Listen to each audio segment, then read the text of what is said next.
Je m'appelle Léo Boussamet et je suis actuellement en doctorat ici au Centre de recherche en transplantation et immunologie.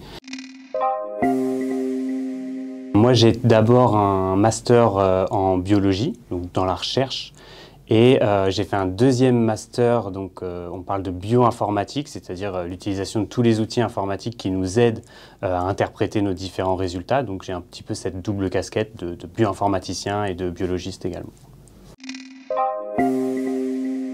Mon projet de recherche porte sur la caractérisation du microbiote, donc l'ensemble des bactéries qui vivent à la surface de notre corps, et ces potentielles altérations qui peuvent advenir dans le cadre des maladies neurodégénératives comme la CEP.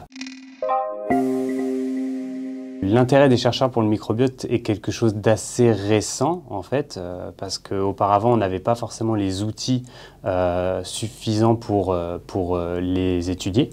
Et en fait on se rend compte que le microbiote est vraiment très important pour maintenir une bonne santé et que en fait, des altérations vont advenir dans le cas de tout un tas de pathologies, qu'elles soient auto-immunes mais pas que.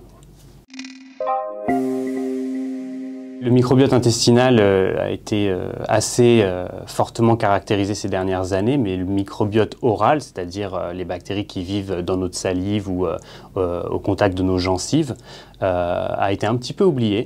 Et donc en fait, on rattrape un petit peu le temps perdu, notamment du fait que cette sphère-là va être en contact avec des populations immunologiques, notamment dans les amygdales.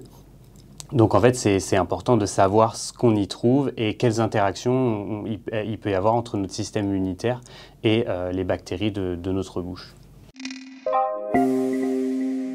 C'est tout récent, on est, je pense, dans les premières équipes à avoir montré ça, c'est que chez les patients CEP, on parle de dysbiose, c'est-à-dire qu'on a observé un déséquilibre de la flore orale.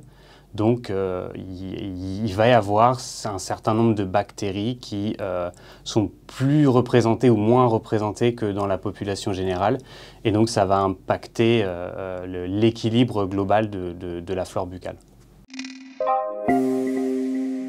Ça va nous permettre de tirer un certain nombre d'hypothèses de quelle bactérie ou quel composé bactérien peut participer à l'inflammation ou participer à la protection de l'inflammation.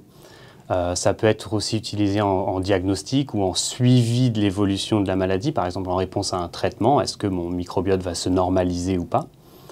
Et globalement, je pense que c'est toujours intéressant de décrire ces interactions-là parce que notre système immunitaire, en fait, il est constamment stimulé par son environnement et le microbiote buccal, qu'il soit buccal ou fécal, ça fait partie de cet environnement qui le stimule. C'est une question, c'est la question de l'œuf ou la poule, hein.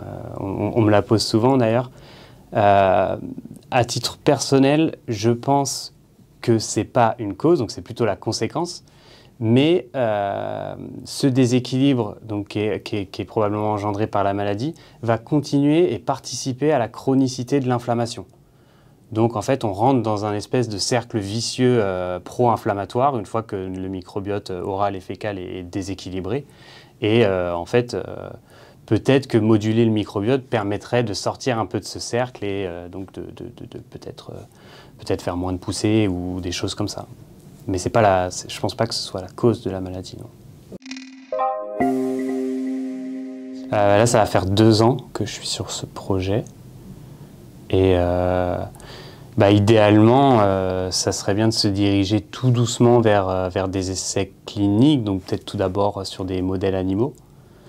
Et puis ensuite, aller donc en modulant le microbiote oral, donc, parce que c'est mon projet, est-ce qu'on peut arriver à moduler l'inflammation chez le patient? Mais c'est des choses qui prennent quand même très longtemps. On est au tout début du projet, comme je vous l'ai dit, c'est des choses qui n'ont pas encore vraiment été explorées.